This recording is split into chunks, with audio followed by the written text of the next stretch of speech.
Welcome to Nazarene Israel. My name is Norman Willis, and in this video series, we're talking all about the Melchizedekian Pesach. And the Melchizedekian Pesach is the Passover that we keep when we're under Yeshua's renewed Melchizedekian order. Now, as we saw in last week's section, we talked about the no priesthood Pesach. What we saw is that Israel had been down in Egypt for 430 years in captivity, and there was no standing priesthood. So in that section, we saw that in the very first Pesach, in Exodus chapter 12, Yahweh had Israel keep the Pesach as a preparation for leaving Egypt suddenly and moving to the land of Israel. Now, some of the things are going to be specific to the situation in Exodus chapters 11 and 12. For example, in Shemot, or Exodus chapter 11 and verse 1, Yahweh said to Moshe, I'm bringing yet one more plague on Paro, or Pharaoh, and on Egypt. And after that, he's going to let you go from here. And when he lets you go, he's going to drive you out from here altogether. And what he's saying is that the specific situation in Exodus chapter 12 was going to be different than in other times of Israel's history. So, for example, there's a specific in Shemot, or Exodus chapter 12 and verse 13. And Yahweh says, now the blood that the heads of the households are going to apply and paint on the doorposts shall be a sign for you on the houses where you are. That's not repeated in other scenarios. He says, and when I see the blood, I will pass over you, and the plague shall not be on you to destroy you when I strike the land of Egypt. So now verse 13 is specific to the situation in Exodus chapter 12. But Yahweh also gives other things that carry over and are for all time. So verse 14, Yahweh says, so therefore this day shall be to you a memorial, and you shall keep it as a feast to Yahweh throughout your generations, meaning for all time. And you shall keep it as a feast by an everlasting ordinance. So some of the things that we've seen is that sometimes there are specific situations that affect how we keep the feast at that specific time. Then there's other things, such as principles and precepts and ordinances. Those never change. Those are for all time.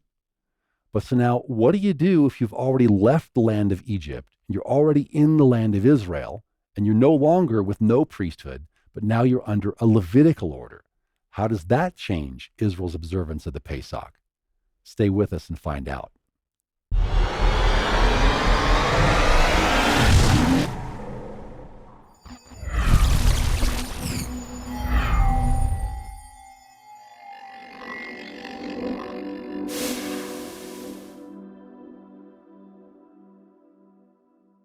What we're going to see in this video presentation is that there's two main things that are going to affect how we keep the feast.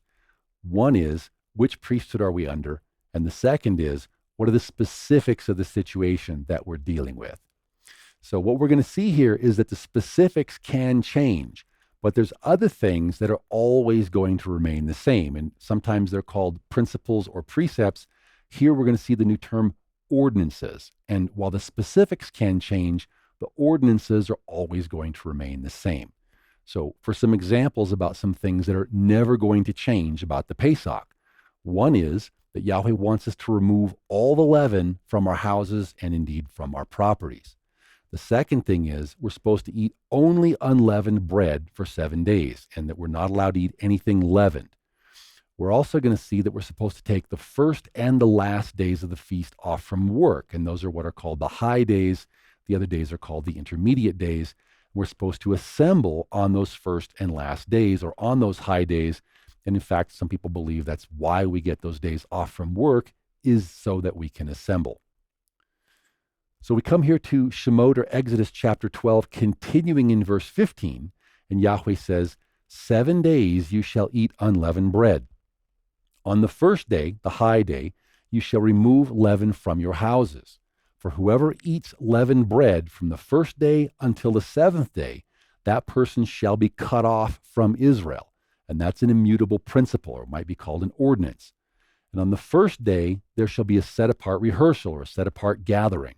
And on the 7th day, there shall be a set-apart rehearsal, or a set-apart gathering. No manner of work shall be done on them, but only that which everyone must eat. That only may be prepared by you, And once again, that's also an immutable principle or an ordinance.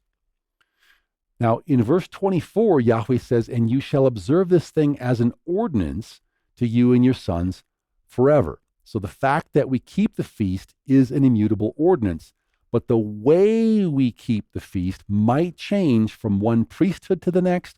And it also might be impacted by the specifics that we're faced with. So in other words, we might keep the feast differently depending upon whether there's no priesthood in Israel, a Levitical priesthood in Israel, or a Melchizedekian priesthood in Israel. So we need to learn what the principles are so we can apply them to our specific situations. In Shemot or Exodus, next verse, 25, it says, "And it shall come to pass when you come into the land," so the situation's changing, "which Yahweh will give you just as he has promised, that you shall keep this service." But then once again, the way that we will keep this service is going to depend upon what priesthood we're under and what are the specifics of the situation. Okay, we're also going to see something very important here. And we're going to see that sometimes the transition of how we keep it under one priesthood takes a while to change to the next priesthood. We're also going to see this 2 sections from now when we talk about the Melchizedekian Pesach. And this is a hard concept for some people to understand, but it's really not difficult. It's very easy. But just know that sometimes the transition from one way of doing things to the next way of doing things takes a little bit of time. Okay, and for example, what we're going to see is that 2 years after Israel left Egypt, Yahweh said to hold the Pesach service the same way in the wilderness, even though they now had a Levitical order. Okay, so let's take a look at that. In Bamidbar, or Numbers, chapter 9, starting in verse 1, Yahweh spoke to Moshe in the wilderness of Sinai in the 1st month of the 2nd year after they'd come out of the land of Egypt.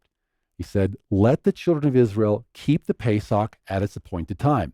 Okay, no problem there. Everyone understands what to do with that. Verse 3 says, "On the 14th day of this month at twilight, or between the evenings, you shall keep it at its appointed time." But then he says, "According to all its rites and ceremonies, you shall keep it." And this causes a lot of discussion among the commentators because the situation is that now we're no longer in the land of Egypt. We no longer have doorposts, and now we no longer have a, shall we say, a patriarchal priesthood or no priesthood. Now we had a Levitical priesthood. So there's a lot of discussion among the commentators. How exactly is it that we're supposed to keep it according to all its rites and ceremonies because the situation has changed? We no longer have doorposts because now Israel lives in tents. And my comment here, and we're going to see this again in 2 sections, is that we need to be aware of the concept of transitional phases. So verse 4, "Moshe spoke unto the children of Israel that they should keep the Pesach. So they kept the Pesach on the 14th day of the 1st month at evening in the wilderness of Sinai, according to all that Yahweh commanded Moshe, so did the children of Israel. However, there were certain men who were defiled by the dead body of a man, and they couldn't keep the Pesach on that day. So they came before Moshe and before Aharon on that day, and those men said to him, 'We became defiled by a human corpse. Why are we kept from presenting the offering of Yahweh at its appointed time among the children of Israel?'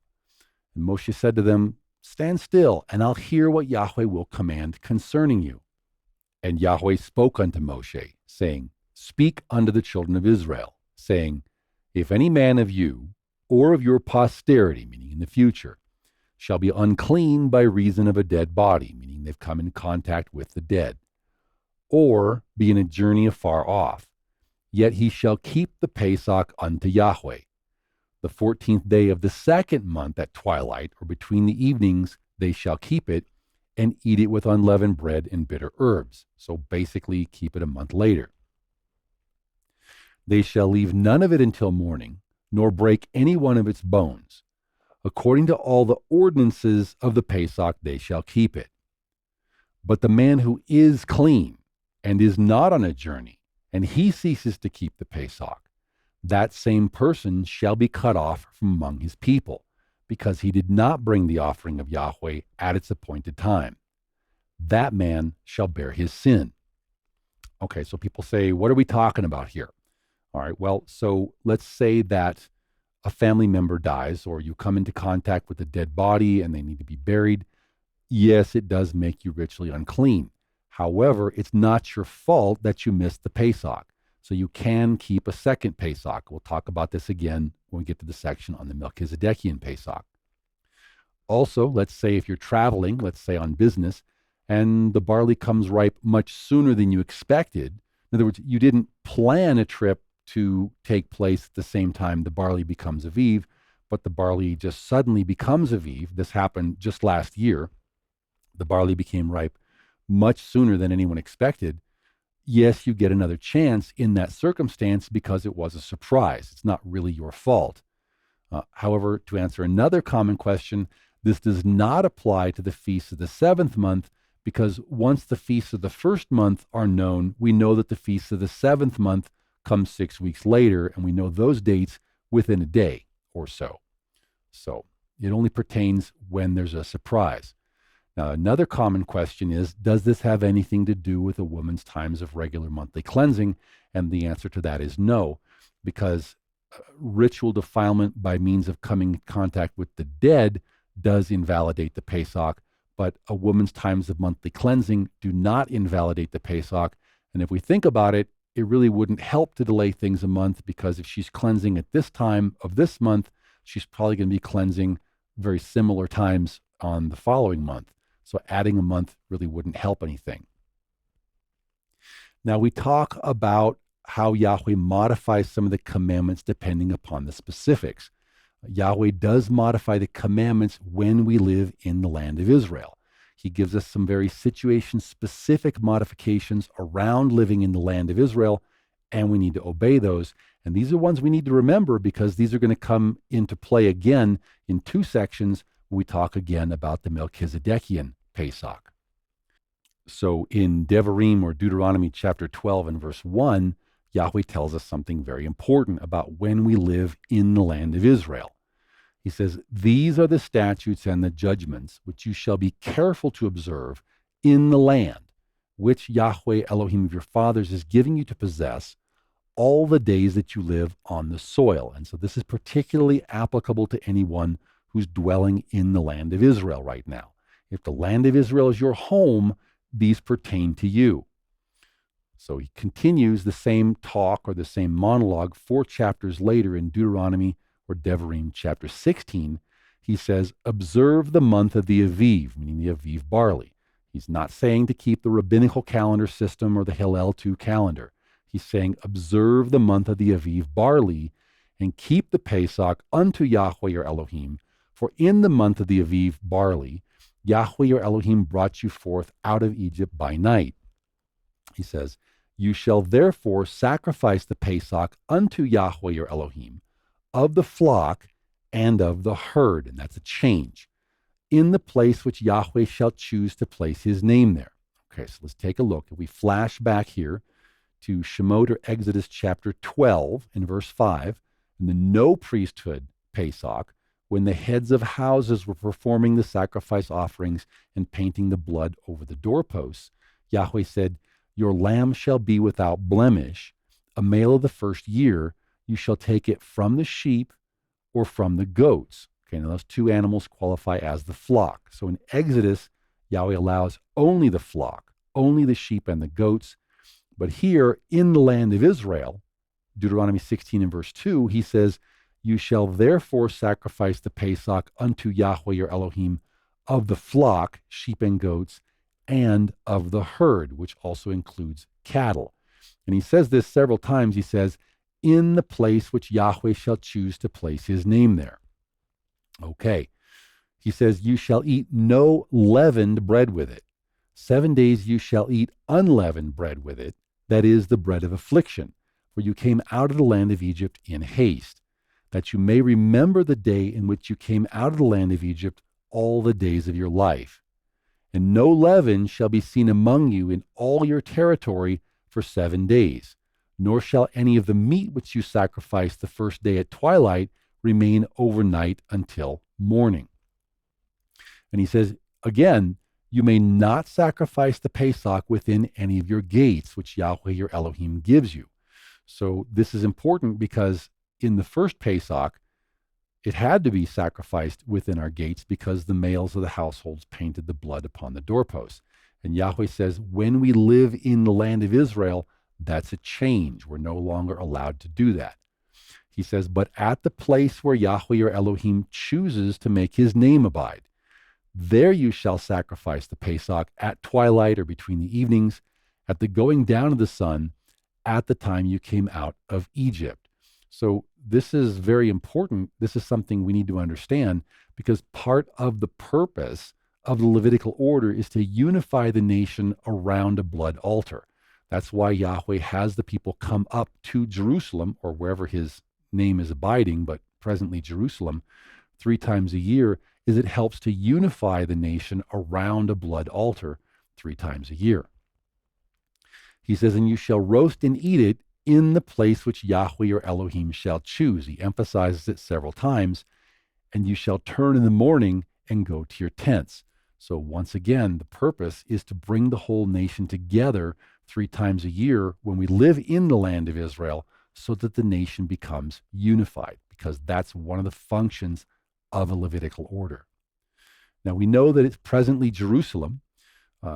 In times past, it's been in Shiloh and in other places, but in 1 Kings or Melachim Aleph chapter 14, starting in verse 21, we're told that Rehoboam, the son of Solomon, reigned in Judah.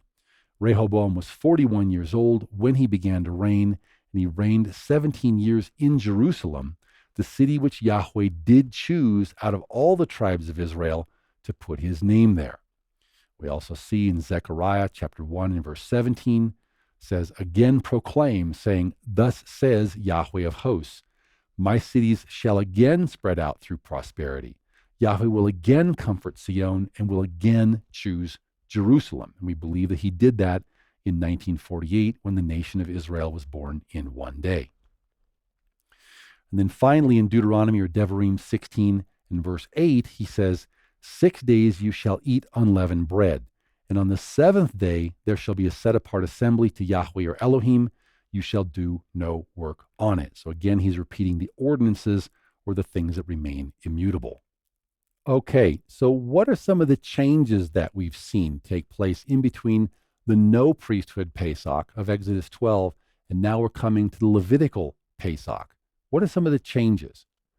Well, one change is that Yahweh added a second Pesach for those who are legitimately unclean by way of a dead body, or for those who are legitimately traveling and couldn't keep the Pesach in the first month. Maybe the barley came ripe early and they were taken by surprise. They weren't able to keep the Pesach, or someone died in the family. They legitimately weren't able to keep the Pesach in its appointed time. Yahweh then added a second Pesach a month later. Now that's something you couldn't do in Egypt because all of Israel had to leave Egypt all at the same time because they had to leave suddenly. Now, another change that we see is that at least in the land of Israel, which is where you're typically going to find a cleansed Levitical order, at least past the last 38 years of the time in the wilderness, but in the land of Israel, we can also take the Pesach from the herd, meaning cattle, in addition to taking them from the flock, meaning lambs or goats. However, we're not going to be able to offer the Pesach within our gates, meaning we'd no longer offer the Pesach in our homes when we're under a cleansed Levitical order situation, because we're no longer applying the blood to our doorposts. That was specific to Exodus 12. Now we're going to roast and eat the Pesach in the place where Yahweh chooses to place his name. In times past, that's been Shiloh. Nowadays, it's Jerusalem. We know that Yahweh again chose Jerusalem in 1948 when the nation of Israel was born in one day. So at least when we're living in the land of Israel under a cleansed Levitical order, we are to eat the Pesach in Jerusalem. And it's a very important thing here that we need to understand. One of the reasons Yahweh does that is when the nation of Israel was traveling in the wilderness, they were traveling all together. The nation was already together. The nation was already unified. But now, once Israel is going to come into the land of Israel, they're going to spread out and they're going to be in different locations. And so having the people come up to a blood altar 3 times a year, that's going to help unify the nation around that blood altar or around Yahweh's place of worship. And that's one of the primary functions, one of the primary purposes of a Levitical order is to help bring the nation together 3 times a year around a blood altar. But now let's ask ourselves the question, what if we're already living in the land of Israel, say in the 1st century, and we already have a Levitical order, or at least a modification of the Levitical order you might call the Rabbinical order. If we're already in the land of Israel and we don't need to flee the land of Egypt, then do we really need to rehearse fleeing Egypt? We're going to talk about all that in our next section when we talk about the Last Supper. Please join us. Shalom.